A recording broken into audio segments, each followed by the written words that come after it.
Hi,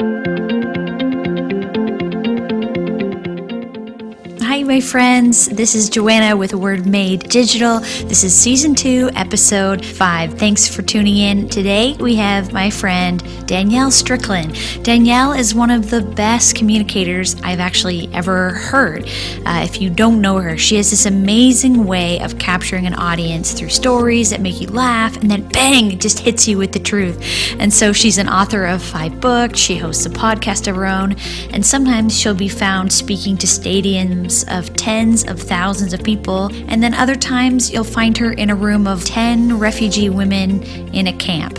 And so she's founded things like Infinitum, Amplify Peace, Brave Global, and Women Speakers Collective. She has just a ton to teach us today about communicating Jesus. So tune in for this episode. You're going to love it. Thanks so much for everyone who's sharing, posting, liking, commenting, reviewing, all that stuff on the podcast, because we're still in many ways just a new podcast. So helping me get the word out, helping us spread the word, all of us who are loving this podcast together and learning together. It's just a great way for more people to learn and more people to get connected into all of that we're doing here with creatives and communicators. So I also want to do a shout out to our sponsor for Season 2 of Word Made Digital. It's Wycliffe College. They're an evangelical graduate school of theology located at the University of Toronto. So they offer certificate, master's, and doctoral programs and conjoint degrees. So basically that means you get awarded a degree both by Wycliffe and the University of Toronto. And University of Toronto is one of the top universities in the entire world. So you have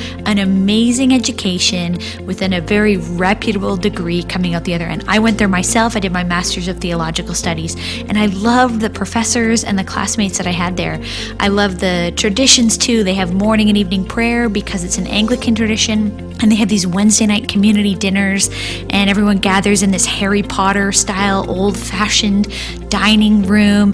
And they really hooked me when I found out they did theology pub nights. I'm like, this is my kind of seminary. If they're going to serve free beers while we talk about theology, this is my kind of place. So I loved it. I love that it was in the center of the city and just accessible to everything. And I love how it shaped my thinking, of course, more than anything else. So if you want to know more about Wycliffe College, you can go to wycliffecollege.ca/wordmadedigital, and you can check out a bit more information about how it impacted me. You can hear some of my own story there, but also just check out the whole website and see if there's something that might interest you. All right, without further ado, here's my conversation with Danielle Strickland. Welcome to the Word Made Digital podcast with Joanna LaFleur. You're listening to Season 2, sponsored by Wycliffe College. Word Made Digital brings you interviews with brilliant Christian creatives and communicators to inspire, challenge, and equip you in your own work. The church carries the best news in the world, so we want to help you be the best creatives and communicators in the world. Here we go. Danielle, thank you so much for being on the podcast. You got it. It's a joy. I'm in your living room today, and we got a fire going. We're recording in February, so it's snowing outside. Yeah. And this is like as picturesque Canadian as you can get. It is actually. Candles lit, fireplace, and a snowstorm outside. Yeah, it feels, this is the time of year to me where it's always winter and never Christmas. Yeah, it's Narnia. We're stuck. Yeah. So where's Aslan? I cannot wait. Now that said, I mean, some of us spend a little more time in winter than others. Like you for your work, as we're trying to transition, introducing you to people, you travel all over the place. So tell us, I mean, you've been in some warm places recently. But they were supposed to be warm. Oh, it wasn't warm. Phoenix was like freezing cold. I was just in Phoenix, and it was pouring rain and freezing cold. Oh. Now, freezing cold for Phoenix, not for Canada. Yeah. So it was a break from the, frigid, minus whatever. Hellish, Dante's 10th level of hell cold. yeah, that's what we got here. So it wasn't that, but it was still disappointing. Although the sun did come out, the day after the event I was doing, so that was great. Maybe it was God's way of making me present at the event. Yeah, well, you don't want to go outside. It's like when it's the nicest days of the year when you're a kid and you look out longingly at recess time. Yeah. Like you just want to go have recess. Exactly. Well, okay, tell us a little bit. Who are you? Like, why were you in Phoenix? But in the bigger picture, what is it that you do with your life and work? Yeah, I'd say I'm a communicator first. So I speak and I write and I teach. And I think my hope is to mobilize people to make the world better. So a lot of my speaking's inspirational, I would say, trying to get people thinking they can actually contribute to a better world. Yeah. It's probably, and Jesus, of course, is my best way to do that. I find him to be the most motivational leader I've ever studied. No. Can we talk about that? Like, let's go into that. Let's talk about Jesus. A lot of people wouldn't know your story, so can you tell us why is Jesus the one for you? I mean, what is it about him that captured you? How did that happen? Well, it happened downtown Toronto here in a jail cell. I was in a holding cell. I was a juvenile delinquent. I had a lot of pain.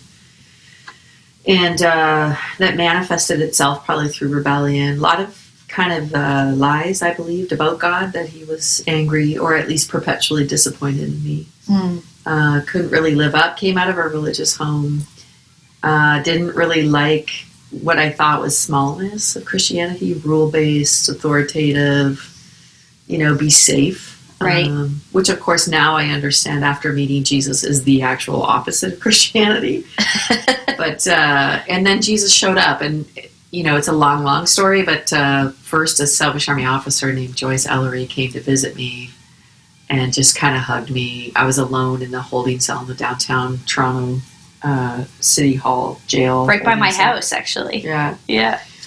And I was not receptive to her embrace or her even posture of love. I remember shouting out after her when she was leaving, he didn't even bring me a smoke, And the picture of gratitude, right? And then after she left, the door shut, and I had a encounter, like a vision, but it felt more like tangible. It felt like I saw and felt Jesus show up in the jail cell, wrap me in his arms and say, I love you. And then he was gone. It was Sunday school Jesus. Yeah. People often say, like, how do you know it was Jesus? I'm like, he looked like, off of a felt board. A painting and a picture, like an old-fashioned version of Jesus. Huh. And, and it kind of, I describe it like it turned a light on the inside of me. So I didn't actually commit my life to Jesus then because I was still a little bit, like, confused about what that meant. I thought I better get cleaned up so I could serve Jesus, so I was like, but I did have this revelation of, number one, God's not mad at me, which is still hard for me to believe. And then number two, what am I doing in jail? Like, I'm wasting my life. So there were these kind of two aspects of a revelation for change for me. Wow. And so from there, your life has taken you all over the place. Like your leadership, your church work, your community work. Yeah. You have all these organizations now that you run. Like, I feel like I can't keep track of all the things. Like, you have this real spiritual gift of apostleship. You're starting these initiatives all over the place. Wherever you go, you can't help but start new things. Right. So tell us about some of the things that you do. Yeah. So right now in my life, I have helped launch a movement called Brave Global, which is trying to mobilize churches to reach vulnerable girls in their neighborhoods before human traffickers do. So this came out of a study, 70 to 80% of domestic sex trafficking victims, and I've spent 22 years trying to stop human trafficking, like get women off of streets, to like brothel visitation chaplaincy teams, to safe houses, to awareness and train. I mean, to, everything you can imagine. And then I came across a study, 70 to 80% of domestic-born trafficking victims come from either foster care or criminal justice system, which is kind of terrifying on one level. And then on another level, I was like, wait a minute, we know who they are. We know who they are. Yeah, so actually we could reach them and reach them first. And, of all the people I love so dearly in the world that have come out of such brokenness and such pain of exploitation, I always think, like, if only I hear their story, every time I hear their story, I think I would trade so many things to go before they got trafficked. Do you know what I mean? Like, what would I give to just get there before this all happened? And I would give so much. And I just thought, why not? Yeah, why not help churches get there first? So this is really exciting. So there's a couple of things. One is I want to prevent trafficking. Two, I want to reach vulnerable girls with this message that they're not the problem, they're the solution to the problem. Because I think often, again, we put the problem back on girls and it's not their fault or a problem. And that actually there's a lot of power to be harnessed in that generation, I think. Not only can they not be trafficked, but I think they can actually do a lot of good in the world. Yeah. And which maybe is why the enemy hates them so much, who knows, but I think there's a real calling on their lives. And then also it's to really wake up the church to do what they can where they are. I think the church is, like, when you think about strategic impact in local communities, the church has a great opportunity. So then I started dreaming, like, what would it be like if the church was known as the place that empowers girls? Wouldn't that be fun? Like, wouldn't that change some things? Like, when you think church, do you think, oh, yeah, that's the place that empowers girls? Well, no, not right, but not specifically. Cool if that's what the church was known for. Yeah, yeah. So wow, I think that's cool. Also a great opportunity. And the churches that have partnered with us so far have all said, like, you made us brave. Like, you made the church brave, which is a beautiful, I think, again, coming back even to my story of thinking the church was this, like, safe, vanilla, boring option to this, like, adventurous, big, redemptive, plan that God has for the world. It'd be neat to see the church rise to her destiny. Yeah. I mean, that's one of the things that you do. Right. Oh, I'm sorry. No, it's fine. It's fine. Away. No, it's so good. I talk about brave forever and ever. Yeah, I want to get to the place in the conversation where we talk about the Women's Speaker Collective. We don't have to get there yet, though. Tell me a little bit about what you see in the church, or maybe what you did in the past around this idea you're talking about. Jesus being boring or rule-based or safe, but that you're discovering actually a God who is none of those things. But what do you think it is? I'm thinking as people listening who are communicators themselves or are creatives, trying to bring the right message of trying to bring the message of Jesus to the world, but we're not always doing it well. What is the messaging that we're getting that isn't, that's sort of building up this incorrect view? I don't know if you know what I'm asking. Yeah, I mean, I think it's really interesting because I think, I was just preaching on the Sermon on the Mount this weekend. I was asked to join a church doing a series on the Sermon on the Mount, which is, like, awesome because, like, who doesn't want to preach on the Sermon on the Mount? I think it's like the manifesto of Jesus. And I was reminded, and my section was like, don't murder. Oh, right. This was in Phoenix. Yeah, you preached on don't murder. Yeah. And so I was like, well, that's always just a good rule. And I was thinking that's a no-brainer, but then I realized, oh, wait a minute, I'm in America where, like, there's a shooting every day almost. So maybe we have to revisiting do not murder is not a bad idea in general. But I was thinking that, literally what Jesus did was he was taking an old religious ideal of restriction and restraint, which is not bad. It was about restraining evil, right? So that's not a bad thing. But he was inviting followers from a defensive, restraining, restriction-based life so that you're not defiled, right? Into a proactive salt and light in sort of seasoning and redeeming the world. So this is a massive shift. And I felt like even as I was, like, reminding myself and preaching about, like, what Jesus was doing. So this isn't just about, like, don't be angry. This is about, like, radical reconciliation. Like, be people of forgiveness in the world. Like, this is how you are salt and light. This is what it'll look like. And I was thinking about how we still do this. And I don't know, maybe it's just human tendency, but religious tendencies will always lean us towards restriction and restraint. And for good reasons. Like, do not murder is not a bad idea. It's a good idea. And restraint's not a bad idea. It's a good idea. Yeah. And even restriction, you can understand, like, a defensive posture. But Jesus is he's inviting people all the time out of defense to offense and, like, opposite spirit stuff. Like, so how do you be agents of change in the world instead of just not be defiled by the world? So I feel like that's maybe the invitation all the time. Like, that is the Jesus invitation, is to move out of boxes that have restrained evil and then defensive postures into this like offensive salt light agenda, redemption, salvage, mobilize, like do something great in the world.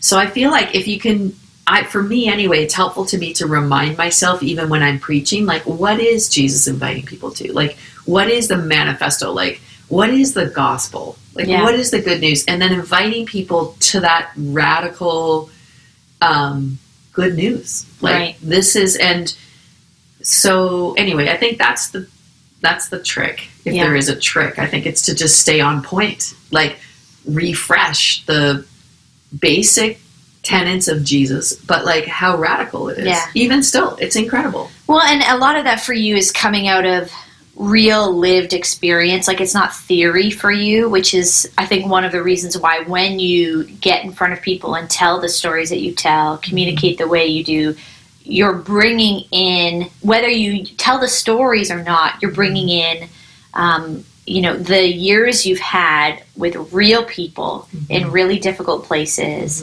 and you've seen God change it. Can you tell us about Pocahontas? With this in mind, tell us about Pocahontas. Well, interesting. Because this is one of my favorites. Here's a good link. Pocahontas was at the Women's Speaker Boot Camp in Phoenix. She was? Of course. Yeah, she's amazing. Okay, so next we're going to talk about this Women's Speaker Women's Speaker Boot Camp. Pocahontas is her street name. Tanis is her real name. And she was on the street. I talk about Pocahontas a lot because she's one of the worst, like the people in the worst conditions that I've ever seen. Like, it didn't look hopeful. So she had been sexually exploited since she was 11. She comes out of a First Nation background, had been adopted, then hit the streets. Like, just the brokenness in her life. She was so drug addicted that she had lost the use of her legs. She was going to lose them. So she's selling her self on the streets of Edmonton. With crutches, in winter. And, she would come, and we had this outreach van. There still is an outreach van there that goes out and just gives women a chance, a connection, a coffee, clothes, a change of socks or clothes or boots, but also like a way out. We often say, like, let us get you to a shelter. Like, can we drive you anywhere safe? Literally trying one at a time to get them out of harm's way. And, she would always come on and just like, she wouldn't even look at us. She'd grab a coffee and then leave again. Like, she just head down, hood up, like dark, just dark. And I mean, she looked like she was going to die. She was going to die. And my friend Christine, who was also in Phoenix at the boot camp, they came together. She basically got kind of this inkling from God that God had something in mind for Pocahontas. And I remember thinking to myself, like, I said to her, that's amazing, yay. But what I thought on the inside of me was like, oh no, like, God, please protect Christine when this doesn't work out. Because I think that there's a residue of despair that kind of gets on us, like dust in the world. And we forget that the God we serve, So wow. One day, several months after that, Pocahontas got on the van and said, like, why haven't you taken us to the hospital? And like, get me to the hospital, right, like, now. What's wrong with you guys? Like, take me to the hospital. And we were like, every day at night we would ask, like, can we take you to the hospital? And she'd say no and get off the van. And this night she said, yeah. And she said to Christine, if your God is real, he'll make a way for me to keep my legs. And so Christine said this like really deep theological prayer, like, God, if you're real, please help Tanis keep her legs. And 20 minutes later, doctor's like, I got good news. Like, we can do this. And you came just in time. And then she had 7 warrants out for her arrest, and she was going to jail. And she said, if your God's real, you can keep me out of jail. And then Christine's like, and I'm like, I don't think that's theologically correct. But God doesn't always keep us out of jail. That's right. Like, you did the crime, you should do the time. I don't know, like, it's not a get out of jail free card kind of thing. But Christine's like, God, if you're real, keep Tanis out of jail. And then the judge said in front of all of us, I don't even know why I'm doing this, but I'm sending you to a drug treatment program. Again, it was her 13th time. 13th time. Huh. So anyway, and God just showed up. And I remember, the big like aha for Pocahontas was like, wow, like, your God must be real. And when I asked her, I interview her on my podcast, and she, for like an hour, so you can hear like the gore details of her background too, of her story. And she just said, like, I said 13 times through treatment, like, what was the difference? Yeah. And she just said, like, I figured out God was real. Like, what? That's the difference. Like, what other difference is there? Like, there's only, like, I'm like, That's it. Like, it's as simple as that. It's and as profound as as God that. being real and me being connected to God. Like, this is God's desire for everybody and power that he has that we don't have. And, and when we get to there, then we get, and I, in my own life too, you know, what's the difference? Lots of kids are juvenile delinquents that never break cycles of addiction or cycles of pain. And what's the difference? Well, I stumbled into the love and grace of God. That's the difference, you know. Well, and he found you too. Yeah. I mean, it's that sort of, you know, but it makes the message, are we Calvinist or Armenian about how that works? But that God Armenian. pursued you I'm too. Always. Well, I'm not going to touch that on this one. That's a whole other episode. Let that be known. You know, I've worked in churches on both sides of the spectrum, so I think again that there is intrigue and beauty in both perspectives. Yeah, I have a friend who calls me eternally insecure. Eternally insecure. Oh, I love that. Oh man, no, I think that there is mystery to how God works. It makes the gospel, you know, if we can get it out of like a religious restraining conversation and into the difference between 12 other types of treatment. Do you know what I mean? Like, I mean, real life and death, like the difference between salvaging lives, breaking cycles, changing statistics one at a time, like that makes the gospel to me really relevant. You know? And so you're just saying that Tanis, she came with you, fast forward now, many years later, she was with you at this women's speaker boot camp. I want to talk about that. Where did this come from? This women's speaker collective, the boot camps. Yes. Why did this start? This is new. We just launched it last year. So basically, I've been speaking on stages all over, and often either the only one or one of, you know, a very few amount of women communicators to main stages. And I've often asked, like, what's going on? Like, where are the women? And I really realized I didn't want to be an exception to the rule. I want to change the rule. You know? So I started thinking, like, how can I change the rule? Like, there's room here. Like, half the church is not being represented. And I think women's voices are a strategic way forward and really important and valuable. And so there's an injustice part of, like, the inequality of it that bugs me. And of course, there's a history in the church of some injustice around equality, and that really, really bugs me because it's such a poor representation of Jesus. And then also, I think just there was some real practical things, like when I asked conference organizers, like, why aren't there more women? They'd say to me, like, where are they? We can't find them. And then that would irritate me. So then I started trying to shame them and, like, guilt them. And, like, you should be able to find them. And that didn't change anything. I felt like God said, maybe you could help them, you know? And I was like, oh, they don't deserve it, but okay. Man, but it's true. There is that feeling. I feel that sometimes as a woman in a leadership role, sometimes when people say, well, there just aren't any women, I'm like, but have you even tried to look? Yeah. Because I feel like they're everywhere in my circles, all kinds of women. But then when I did start asking women, you know, what's going on, like, why can't you be found? Like, there were some real, like, tenets, there were some real clear, because of a lack of opportunity and because of a lack of practice and because of a lack of preparation. Like, there were a lack of models, a lack of networking. There was a lack of other strong women and even men making opportunities for them. So then we thought, okay, we could just go through, like, even practical things like a professional headshot or a website or a profile that would actually raise your game in terms of other people maybe finding you or seeing you, or even endorsements from other great speakers that could say, no, this is the real deal. This person can bring it.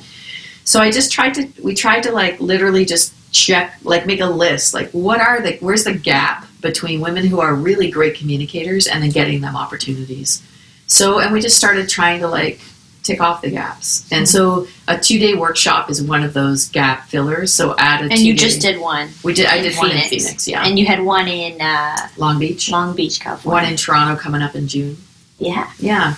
So it is 2 days, full day workshops where it's like really preparation on speaking, and we deal with like all kinds of things about, and I try to be as transparent and open and as I can about what I do and how I do it. But also we bring in some folks who are also fantastic communicators, and they share some of their tips, and there's a little workbook that goes with the program. But even more powerful than that, I think, is the collective experience, like even networking with other women speakers and hearing again the affirmation of your voice. And I think we forget how much of a deficit a lot of women come to speaking at and what they're battling to get there. I think especially like I grew up in a tradition that valued women speakers and made opportunity. It wasn't a big deal for me to be a speaker. So I don't sometimes even know how much work other women have to do from other traditions to get to where I started. Interesting. So that's been an interesting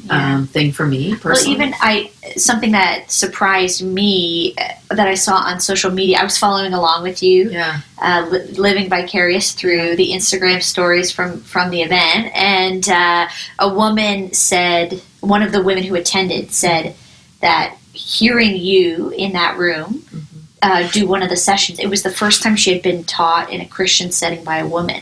Wow.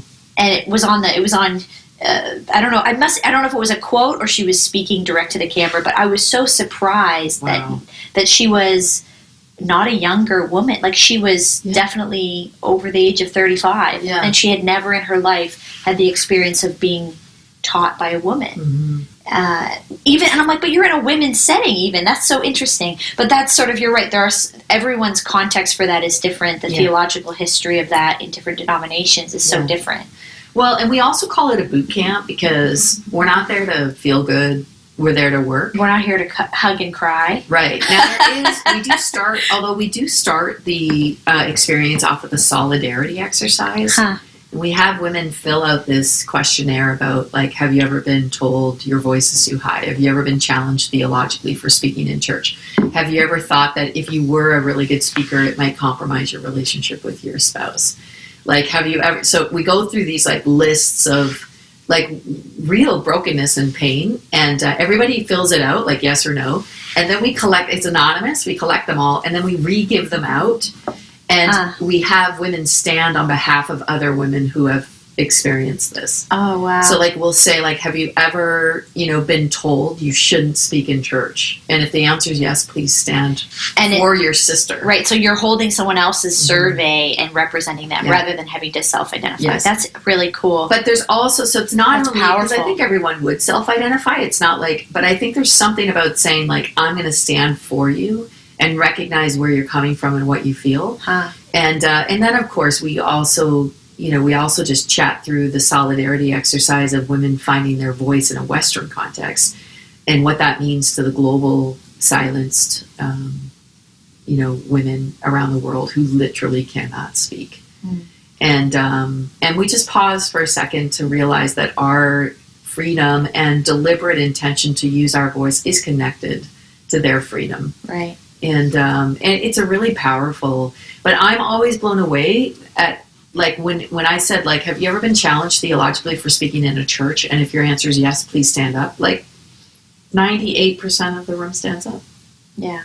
I mean, 98% of the room. I mean, I'm just always like, what? And that's what I mean, where I've been growing in my understanding, my slow understanding of what women have been facing and why they haven't been able quite to get where they need to get to. Yeah. There was a book that came out of Willow Creek years ago, and there was a chapter in it that's heading was "Help, I'm a leader stuck in a woman's body." Right. And that's the phrase that so resonates with me, if we're being personal about it. Wow. That I felt like I had these skills and gifts, but I didn't have any context in church for how they could be used. Yeah. And so it was like, is this a mistake? Right. Like, all that kind of stuff. And it's familiar for many women, I think, who grow up in that kind of a context. Yeah. So you think we try to limit it to 40 people, so it's a real manageable, small, safe group. And then you think about those 40 women, many of them coming feeling like the only one. Yeah. And coming in together and realizing, oh, wow, we have this in common and we're not the only ones. And that matters. Also, we talk about a spirit of competition versus collaboration. So we really try to celebrate and collaborate as much as possible.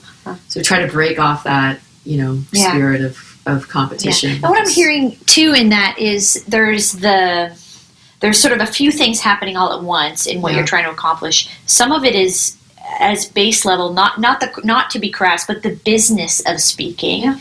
That like sometimes people like it's just, it would be the same as a writer. If you want to be a writer that have other people actually read your work, you have to figure out the business of writing. You have to figure out publishing, and you have to figure out agents, and you have to figure out how to write a book, rather than just blog posts or journals that no one. And if you don't want anyone to read your work, then that's easy. But if you want to, you have to figure out the business side of it. Yeah. The same with speaking. There's this sort of business stuff that you're doing. Yeah. But then there's this theological thing that you're working through. Yes.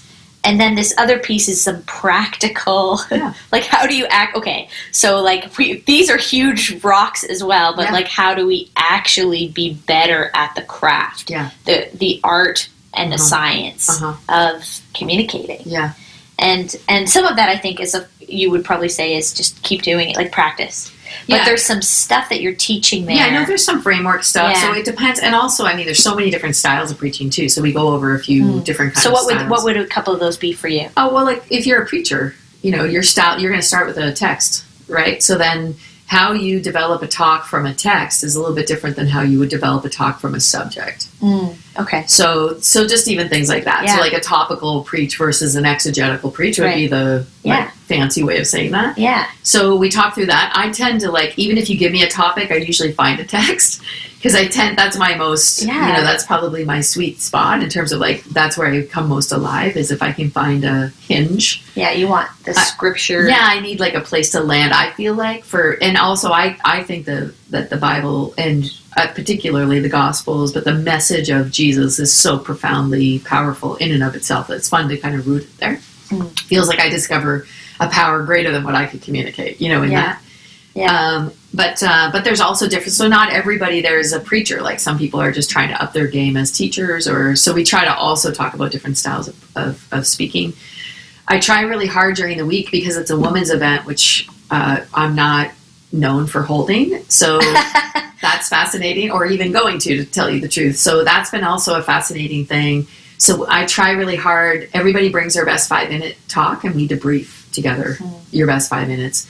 And and I think there's a lot. If you're really if you learn to be a critical learner, and by critical, I don't mean judgmental about people, but really look for what's happening and learn all the time, almost like a curious attitude about everything.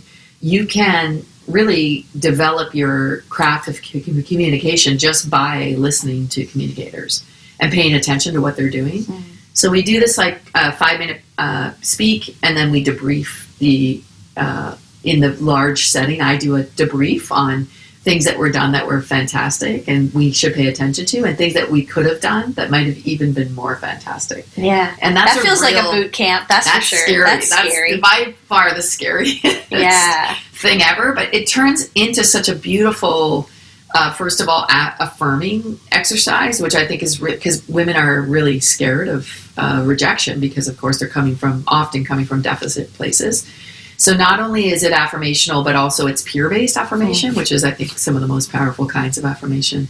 And then it's a real learning. Let's get to learning. So, even in terms of, use of the stage, or, notes versus no notes, or, eye contact. Do you have an opinion on that? Yeah, I'm a no-note You're a no-notes kind of girl. Yeah, well, here's the deal about communication, I think, is that when you naturally communicate, you are not reading. Think about it. Yeah. Talking is a different thing than writing. So what often traditionally, I think it's just about organization, is that we write out our sermons if you're a preacher, and then you read what you've written, which is not how you talk. That's actually not how you communicate. Unless you write out things you're going to say to your kids at dinner and you read them at dinner. So it actually, there is, now you can nail it, you can nail the phraseology. So if you're speaking at a thing that really it's important that you get it right, then notes probably are a good idea. And there are times that you are asked to do that when you speak. Yeah, or to submit a script at least so that an organization will know what I'm going to say because they don't want to be surprised or I don't want to get it wrong, you know? Yeah. And there have been some occasions where I've scripted it out and mostly memorized it. But that's not my natural communication style is just to speak freely. And I think... How do you get off notes then? For people who are like, that sounds amazing. Yeah. I know that's more compelling to Yes. look people in the eye, but that's tough. Well, so we actually talked about this. It was really interesting because one of the debriefs, for example, that was the question. Is I said, look, you're like such a gifted communicator, and you're reading this stupid script here. Why are you doing that? Like, I know that this content, it's 5 minutes. I know it's in you. Yeah. Like, I know that you've developed this. It's in your head. It's in your heart. This is like a personal message. It's in you to give. Why are you reading it? You know? And they're like, well, what do I do? And I was like, here, I just took her notes. And I was like, do it again. Huh. Do it again. And it was like funny because I was like, deer in headlights. like, yeah. And I'm like, just give me 1 minute. Like, just give me 1 minute without these notes. And so then she did it, and it was good. And I said, okay, so here's the deal. That's how you do it. Huh. You practice the way you want to do it. So, but here's what I would say, which is I think a real secret to really good, authentic, note-free communication is to prep it that way. So lose the notes when you're prepping. In other words, so you might want to like still do the brainstorm and like the, list, like write down. You got your quotes. Whiteboard or your Post-it notes, and or you whatever still have sort of that general like brainstorm. But when you pick a story, let's say, like, so for example, this weekend I picked an article I read from a magazine that a guy wrote to 100 mass murderers on death row and said, like, not only like that you're on death row, but like how did this begin? Like, what was the beginning of this trajectory to get you to mass murderer? So I read the article. I like made like some key notes about what were the essentials of that story. And then I just practiced saying it. I didn't write it out because he already wrote it out. It's called an article. Yeah. I needed to tell it. I needed to tell what he had already written in such a way that it was compelling to listen to. So I just practiced telling it. So you need to find some spots where you get over feeling weird about it. But I'd say, like, go into your garage, go into your room, shut the door in your car, in the shower, practice telling that story. Yeah, my best sermons are in the shower. Right. Like, I preach the house down from there, and then you get in front of people and... Right. So you'll see on my notes, like, on my notes, it'll say, like, Sermon on the Mount intro, and then it'll say mass murderer interview. And that's all it'll say. It won't have, now, every now and then, if there's like a specific stat that I don't want to get wrong or a name I need to pronounce properly, I might write that stat or name down so that when it gets to that part in the story, I get it right. But most of the time, I've just learned it. I've learned how to tell that story because I practiced telling that story even when I was preparing that story. Right. So I'm like, if you prep your sermon out loud, the notes are, you don't have to so what we're doing right now is we're writing it, and then we're translating it into I'm like, why are we translating it? Just write it from an audible place. Yeah. Well, I think some of the challenge of that, people who have to teach new content every single Sunday or every single weekend, that's very tough, particularly if they're in a context where they have more. Most churches, they don't have the luxury of also having other people to do other parts of their work. So if they're in a smaller church context, the person who's preaching Sunday is also doing 1,000 other things. Yes. So, memorizing stuff is hugely challenging. But I'm not talking about memorizing stuff. I'm talking about creating it from the very origin. So if you think about it, you're already putting that work in. You're just writing it down. Right. So I think it actually could save you some time if you did it from this. Like, you're already having to find the story or the TED Talk or the article. The illustration. Illustration anyway. So you're just, unless you're cutting and pasting the article and you're reading it, like, if you're doing that, then I can't really help you. I can't help you if that's what you're doing. For me, you're too far gone. I would say for most communicators, like, you're going over that and over that and over that and over that. Yeah. And you're just going over what you've written instead of going over what you're going to say. Yeah. And I think that's the difference, is go over what you're going to say. It's the same. I think it would take you the same amount of time, maybe even less. Yeah. In the same way, like if it's the article as the illustration, when I come into the office in the morning and like, oh, did you see that article online yesterday and blah, blah, blah. I describe and discuss it in a way face-to-face with a colleague. Yeah. Why I know it in my head. I get the gist. And then if you know you have like 3 to 5 minutes to talk about, that's a key illustration, 3 to 5 minutes. I would say if you're getting to the nitty gritty of like being a really great communicator, practice 3 to 5 minutes of telling that in a way that gets, so we talk a lot about cutting because we put a lot of things in that don't need to be in. So I use this in a podcast I did way back where we talk about. On your podcast? Yeah. All communication as cooking. Yeah.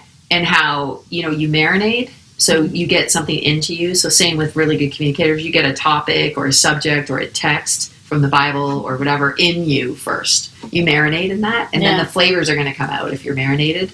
That's a time issue, though. And then the second part of cooking, I understand. I'm not a cook. This is what's ironic about this illustration. But is that you cut. You cut all kinds of things off of things. Like you cut stalks off of vegetables. You cut fat off of meat. You get rid of so much stuff. When people come for dinner, you're not like, you should see the fat on this meat. Like, there's stuff that you cut that they'll never see. Yeah. And it's okay because you want them to eat the final food, right? So I think because we work so hard, I think the preparation can be so hard that we were like, I got to keep that in because it was meaningful for us to prepare the meal. But actually, there's a lot of things that just make people could care less about. So cutting is like a big part of really good speaking. And I would imagine some of that's like in hindsight through practice. Yes. Like you go back and listen to yourself and think, I probably could have cut that. Next time I would do it differently. Or if you're practicing telling a story, for example, like, did you see that article? Like, you could also just pay attention to when you lose people in the telling of that article. Like, you can pay attention to, like, even one-on-one telling of a story, of the part of the story where people are like, okay, I don't care now. So you can start like disciplining yourself to go, oh, I lost them on that detail. Okay, is that detail essential? Or can I cut that detail and still tell that story? Let's talk about that in the context of a large room. So if you're in a small, like you and I are just the two of us in this room, we can easily read each other's, more easily read body language. Yeah. When you're in this large crowd, how are you trying to feel the crowd? I mean, some of that you just feel. It's intuitive, But, you're there's bright lights and a dark room. Are you trying to find some people in the room that you've chosen, Bob in the third row? Or like, how are you doing that? I'm sort of more of a scanner, to tell you the truth. And depending on the stages, depending on how much you can see or not. Sometimes you can't see, so you just got to go with it and just like live it. I'd say big stages require a little bit more. You have to take up more space. You have to figure out how you do that. So your gestures might be bigger. You're going to step forward. You're going to use space a little bit more intentionally. So we talk actually just about using space well anyway on a stage. Yeah. So like if anyway, I don't want to give the whole boot camp away. No. I want people to come. Well, the next one is in Toronto at Wycliffe. Yeah, here's what I do is when I'm preparing even. Yeah. I just said doo-doo. That's funny. I'm just saying. It's great. You'd cut that out if this was a preach. No, I think I'd leave that in. Just keep that in. All right. Yeah, I think that I prepare with somebody in mind. So, like, I think often, so if I'm speaking to leaders, I'll think about a leader who's, like, tired and or another leader whose marriage is a mess and they're still trying to lead, or a leader who is bored and has to be at this event but doesn't really want to be. So when I'm preparing that message, I'll have those three sort of contexts in mind. Yeah. Then when I get to the event, it's less about me judging what somebody's feeling on the moment, although I think it is good to pay attention to if people are with you or not. And usually you can tell people are with you by like eye contact or like nods, depending on the culture, though, is really, sometimes people are just sitting there, like in Canada or Norway. You might not ever know till afterwards. Yeah. So well, and you're preaching in all these different cultural contexts all over the world. Yeah. I'm sure. Even Sunday to Sunday. Yeah. So like Phoenix Central Church, I was just preaching five different services. And the Sunday morning service was way different than the Thursday night service in terms of response. Now, it's possible my speak got better. But yeah, the energy in the room, the type of people who come to that service. That's right. Yeah, it's different every time. Yeah. Yeah. So it's not always you, is what I'm saying. Like, you don't, it's not always like, oh, those people weren't responsive, therefore I wasn't a good communicator. I don't think that's it. That's it at all. Yeah. One of the opportunities you've had in the last year that I think would be like a fairly high pressure situation is you were opening at the Willow Creek Leadership Summit this year. Yeah. So you were the first, I believe, Leadership Summit? Sorry, Global Leadership Summit. I was the finish on the first day. Mm-hmm. Obviously, we don't need to go into all the details of the scenario there, but the week that you were there to speak, lots of stuff went down with their leadership, connected to Bill Hybels and Willow Creek and this whole thing. And then you're being asked to speak. Mm-hmm. How did that feel? What was that like for you, being in front of a room in what would already be a very significant opportunity for anyone who's a communicator? Mm-hmm. But then with this scenario of the week itself. Yeah, it felt like a moment. Like it felt like an invitation. Even though it was filled with like there was, everybody was nervous, right? It was a really hard environment. Like it was tense. There were protesters outside. Were there? Oh, wow. There was news reporters there to cover it. And it had been said, like this was my speak was on how women and men can work together in the environment that we're living in right now, which is in the context of sexual exploitation and sexual harassment. And these charges have been dropped, and the church board resigned. And it was like that was like the night before or the 2 days before. Yeah. And then so it was like, so Danielle's going to speak to us about how, and I was like, okay. And this is only live streamed to 200,000 people. Like it's no pressure to get this right. Tell us how men and women can work together, Danielle. That's right. So that's one of the scripted. That's one of the few scripted speeches that I've done. And it was really important that I get some of those phrases correct in that environment. So I did script that one. Although I did practice it in segments. So that's probably the most where I broke it down. So I had 27 minutes. That's the other thing, is it's a highly timed event. It's not like you have time to go over. Like there's no flexibility here. This is this is the end. Yeah. And so I timed it into the sections and practiced each section, that kind of a thing. But it really did, for me, feel like an opportunity. I felt almost a responsibility to speak some truth in love and with this possibility of a hopeful future into a real chaotic, despairing, sad time. So it really felt redemptive that way. Like when I first heard about what was going on, I'm friends with the staff and the leadership of Global Leadership Summit. I'd spoken there before, and I've done some other events with them around the world. And I felt and also I've really been beautifully impacted by Bill Hybels, of course, by his ministry and life.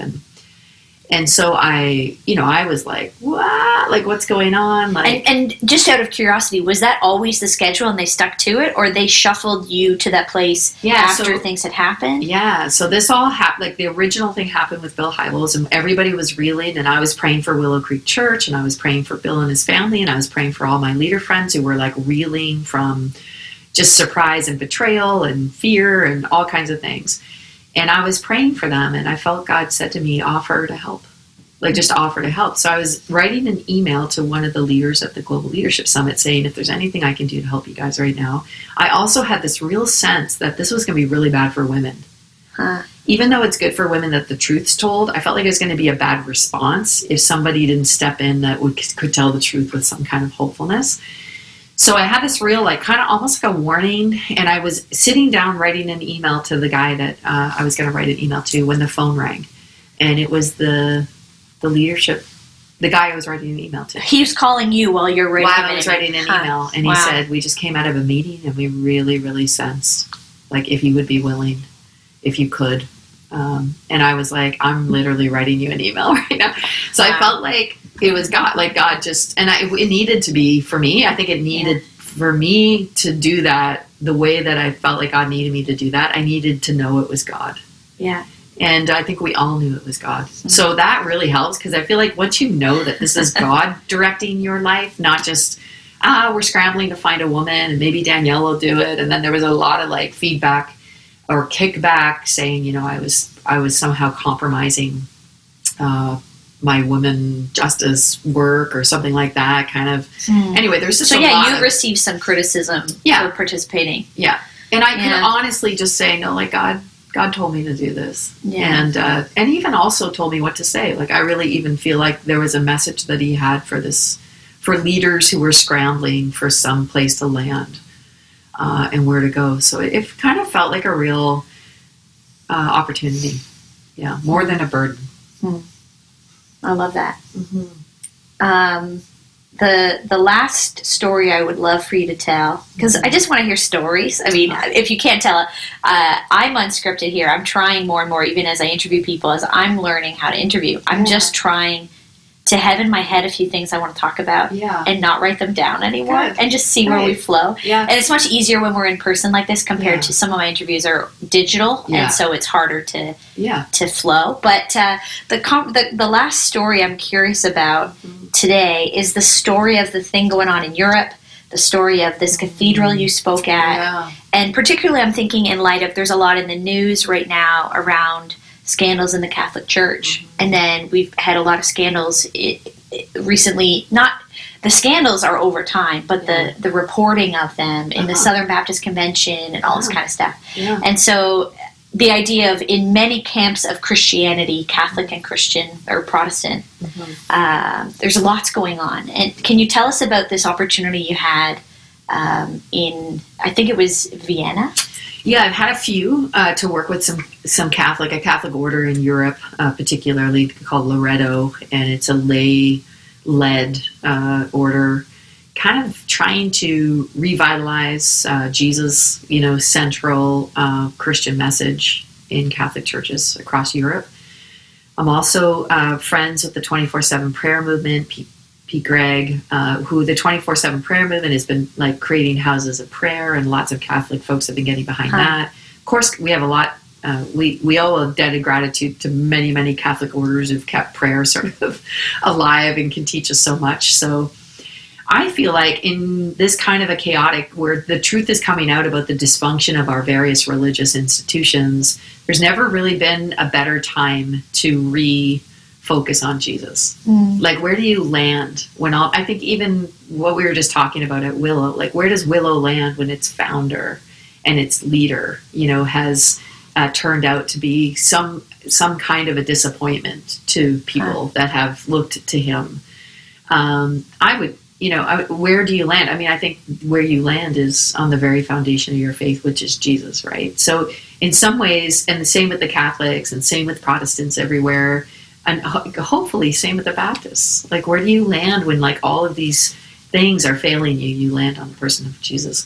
So in Europe, there's been this move of cathedrals becoming open to not only prayer, but just the centrality of the gospel, like Jesus again.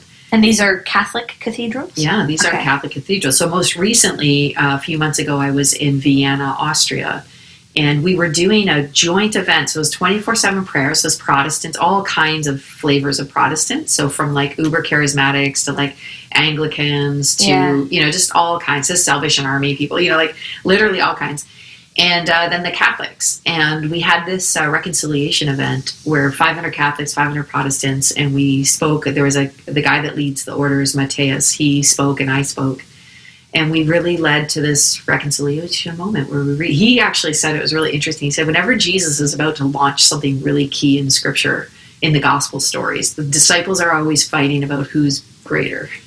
And I was like, that's interesting. So if you think about the agenda that God has for this world, which is redemption, right? And maybe such a chaotic time in the world, but so much opportunity for the gospel, maybe in ways that we prayed about it for many, many years and never really understood that it could happen. Like the 1040 window, for example, where the gospel was closed to whole countries.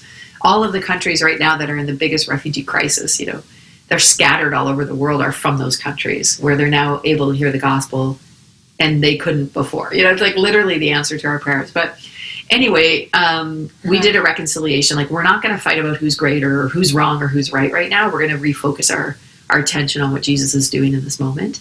So we said sorry. We were reconciled to each other. We confessed our sins. We forgave each other. And this is like in a huge cathedral. There's like a few thousand people there? Well, this one, there was about 1,200. This was the night before. And then the next night was this thing called the Night of Mercy. Right. And the Night of Mercy is when they open up the cathedral to everybody from all over the world. It is the #1 tourist attraction in Vienna. So it is on if you go to Vienna, it'll be first on your list of things to visit. I've been there. I can picture it. Yeah. I've been to an organ concert old, there. Yeah, cathedral, and like people pay to get a tour of it. Like it's historically, but they open it. Night of Mercy. It was 80-year anniversary of when Hitler had taken over Austria, and he banned actually all public gatherings. And the cardinal at the time, 80 years ago, called a prayer meeting anyway in defiance of the order. And he stood up on the platform in the cathedral and said Vienna has only one Führer, and his name is Jesus. And it was packed, like thousands of people even outside trying to pray. It sparked the Austrian resistance to Hitler, and then also it sparked a lot of ill will from the Hitler youth. They tried to burn down the cathedral, they destroyed all these artifacts, they took some folks to concentration camps. I mean, it was like a big deal. So this is 80-year anniversary of this event. And they hold another prayer meeting in the city, basically. They call it a Night of Mercy. And the cardinal looks at me. They invite me to preach, which is like first woman to preach in that cathedral. Wow. Protestant. Wow. And I'm probably wearing jeans, right? Like, what's happening right now? And even me. I did not bring my vestments today. Right. I'm like, what's happening right now? Like, this is insane. And the cardinal just sort of saying to me, Danielle, please just tell them about Jesus, Huh. So 80 years later to the day, I stood up and said, like, it's chaos. Like ISIS, like there's terror, there's Europe's a mess. Refugee crisis, like the world's in a mess. And yet here we are still with only one Führer.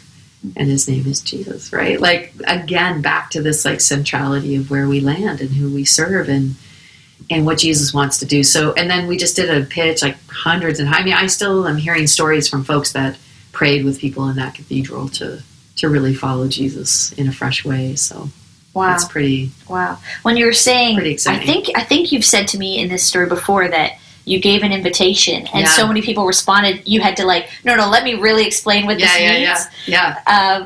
Just try to because I thought they can't have understood, right?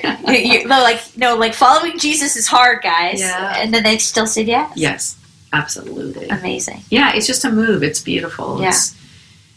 It's really, really beautiful. If we can communicate that, like the hopefulness even of that, the moment that we're in, instead of just emphasizing the chaos that we're in, which is not a denial of it. It's absolutely true that we're in a chaotic moment in history. But the chaos in Scripture, of course, is always a beginning of something beautiful. Right. Yeah. Danielle, thanks so much. You got it. I'm so glad to know you. I'm so glad you have moved to Toronto. Yeah. Because that means we're closer to each other. But, I mean, you have this eyes and ears to the global church in a way that people need to hear and continue to hear. Mm-hmm. Be reminded of what God's doing, how Jesus continues to be so amazing and attractive in all circumstances. Yeah. And how he is bringing denominations together, bringing healing, bringing gender reconciliation, bringing Catholic Protestant reconciliation, all this kind of thing that Jesus is doing. And I love that you had this front row seat to it, so you can share some of those stories with us. Yeah. So people are going to want to find you online or your podcast. Where do people find you? Just DanielleStrickland.com. Okay. It's probably, and you can get to wherever you need to get to from there. Awesome. Yeah. Thanks. Yeah. You got it. Thanks so much to Danielle Strickland for just a great conversation about being a communicator. And that's ultimately, I really hope what this podcast is doing for you. I hope that you're becoming a better communicator, you're more inspired in your own creativity as you communicate the most important message in the world. And so that's why I want to introduce you to people like Danielle if you don't already know her. But next week, another fantastic communicator, Ben Stapley. Ben is currently serving at Christ Fellowship as the Weekend Experience Director. So basically what that means is he oversees at this church in Miami production, worship, creative communications, and online departments. So Christ Fellowship, they have 7 campuses, and they're running around 10,000 guests on their weekend. So a Miami church with 10,000 people, that's where Ben works. And he's got a ton to say, a lot of insight around creativity and communication for us, really practical stuff. And he's just offering a ton of wisdom to us. You're going to love that conversation. Hey, thanks again to my sponsor, Wycliffe College.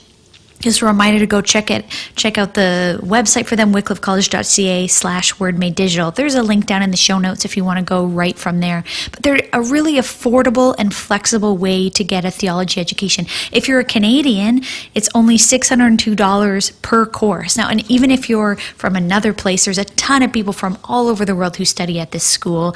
And I had fun studying with a ton of Americans too who are discovering the greatness of Toronto through Wycliffe College.